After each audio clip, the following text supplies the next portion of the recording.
Hello everyone. So this is going to be a video specifically for Bajaj Auto. तो सबसे पहले मैं for the credibility मैं आप यहाँ पे एक अपनी वीडियो टैग कर रही हूँ जो कि मैंने पोस्ट करी थी जिसमें मैंने 5th मई का प्रेडिक्शन किया था। और ये 5th मई का बजाज ऑटो का स्टॉक था जो हम लोगों ने लिया था बेस्ड ऑन आर प्रेडिक्शन। ठीक है। तो ये जो शीट जनरेट हुआ था, देखो ये इसमें 5 मई को ये अराइव हुआ था एंड हमें 85 पॉइंट्स का इक्विटी में 8 पॉइंट्स का लगभग लगभग ऑप्शंस में लॉस था। फिर 6, क्योंकि लेकिन हमारे एल्गोरिदम ने बोला कि इसको कैरी करना है। ठीक है। तो हम लोग ने 6 तारीख को इसको कैरी किया। सी ये 6 तारीख का डेटा है एंड 6 तारीख को भी जो प्रेडिक्शन आए थे कि इसमें कहा था कि और एंट्रीज लो। तो 2 एंट्रीज और आ गई थी। ठीक है। और ये एंट्रीज जो है हम लोग कैरी कर रहे थे। तो ये कुछ इस तरह से मेरा जो पीएनएल है वो शिफ्ट हुआ था। ठीक है। मेरे पुराने ट्रेड्स में 188 पॉइंट्स का और ऑप्शंस में 98 पॉइंट्स का हमें प्रॉफिट देखने को मिला था। एंड ये रहा हमारा जो हमने फ्रेश ट्रेड लिया था, मतलब ये 6 तारीख को ट्रेड लिया था। Let me show. ये देखो 6 तारीख को ट्रेड लिया था और 6 तारीख का ही ये डेटा है कि एट द एंड मतलब ये एक दिन में हमें इसने इतना प्रॉफिट जनरेट करके दिया। एंड द लास्ट शीट आज 7 तारीख को हमें क्या देखने को मिला है। ये है 7 तारीख का डेटा बजाज ऑटो का, जिसमें हमने और एंट्रीज नहीं ली थी। आज के लिए भी एंट्री आया था कि 7 तारीख को भी एंट्री लेना है क्योंकि बजाज ऑटो बहुत ही अच्छा मूव दे रहा था। And just look at this, ये फाइनली मैंने बुक किया है जिसमें से मेरा जो 6 तारीख को जो लिया था उसका ट्रेलिंग स्टॉप लॉस हिट हो गया था।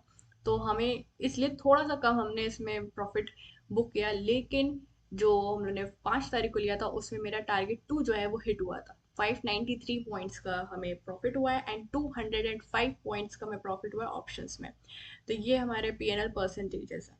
Just look at this, 47 and 102% in options and equity में 3 से 5% का प्रॉफिट। और एक चीज और मैं दिखाना चाहूंगी कि जो हमारा 5 तारीख का प्रेडिक्शन था उसमें हम लोग ने स्टॉप लॉसेस ये लगाए थे एंड टारगेट 1 ये थे, टारगेट 2 ये था। ओके। 724 was my target 2। ठीक है। अब मैं आपके पास एक बजाज ऑटो का एक डेटा दिखाती हूँ। दिस इज अ, इसको मैं बंद कर देती हूँ। हाँ। ओ सॉरी। तो ये बजाज ऑटो का डेटा है। I am not showing any charts and all क्योंकि मैं प्योरली डेटा में काम करती हूँ। तो ये 5, 6 और 7 तारीख का डेटा है। ठीक है। तो ये 3 दिन हमारा बेसिकली ट्रेड चला था। And just look at it कि हम लोग 10,131 में हमारी फर्स्ट एंट्री हुई थी एंड इसका हाईएस्ट पॉइंट, आज का हाईएस्ट पॉइंट 740 है। तीनों दिन में हाईएस्ट पॉइंट हमारा 740 किया था। और हम लोग ने प्रेडिक्ट कितना किया था, टारगेट 2 वॉज 724। तो ये लेवल ऑफ एक्यूरेसी आ रही है इस एल्गोरिदम से एज ऑफ नाउ। और मैंने एक वीडियो और नहीं बनाई है जिसमें मारुति का मुझे प्रॉफिट हुआ था, वो मैंने नहीं बनाया, मैंने उसको लेट गो किया। बट उसमें भी मैं आपको एक बार दिखा देती हूँ कि मारुति में हम लोगों ने कितना प्रॉफिट बुक किया है इस एल्गोरिदम से। देखो ये मारुति का प्रॉफिट है।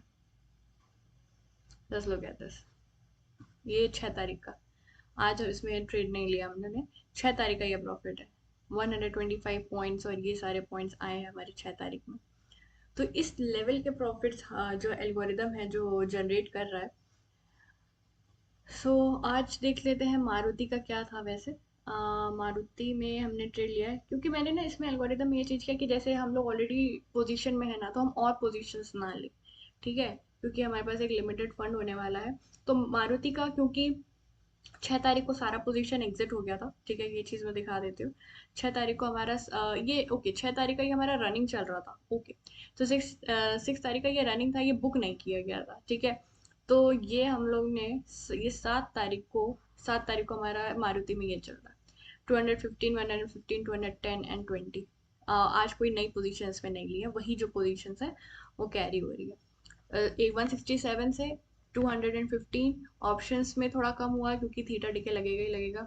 162 से यहाँ पे 210 एंड ऑप्शंस में हमारा थोड़ा कम हुआ है, लेकिन इक्विटी में हमारा बढ़ा है। ठीक है। तो ये हम लोग मारुति में कैरी कर रहे हैं। मैंने एक उसी वीडियो में बताती हूँ जो मैंने 4 तारीख को वीडियो बनाई थी रात में, उसमें मैंने ये भी बताया था कि ऑटो सेक्टर जो है बहुत ही ज़्यादा बूम पे है, specially Maruti, specially Bajaj autos में बोला गया था मैंने। और ये मैंने 4 तारीख को बोला था। एंड वो अब आपको दिख रहा है कि बजाज ऑटो ने हमें क्या करके दिया है। तो ये है ओवरऑल हमारा auto sector. So this is why I am promoting the algorithm based trading, क्योंकि यहाँ पे आप इतना ज़्यादा डेटा देखो, जस्ट लुक एट दिस। ये सिर्फ इतना डेटा नहीं है, ये हर एक स्टॉक्स, ये इतने स्टॉक्स हैं, हर एक स्टॉक्स का ऑप्शंस का डेटा है, ठीक है। फिर इनके स्टॉक्स का डेटा है, मिनट वाइज डेटा है, और इंडेक्स का डेटा है। तो इतना सारा डेटा आप एक साथ पूरे 6 घंटे बैठ के आप रीड नहीं कर सकते। तो ये सिर्फ एक एल्गोरिदम ही कर सकता है, और सिर्फ एल्गोरिदम ही है जो बहुत ही एफिशिएंटली आपके रिजल्ट्स निकाल के दिखा सकता है। एंड मैं ये नहीं कह रही हूँ कि मैनुअल ट्रेडिंग से पॉसिबल नहीं है, पॉसिबल है, बट इतने सारे स्टॉक्स को एक साथ मैनेज करना, इट्स वेरी हेक्टिक थिंग। और एक बार एल्गोरिदम बन जाए, so you don't even need any manual intervention. आप एल्गोरिदम चलाओ और हट जाओ, वो सब अपने आप करेगा।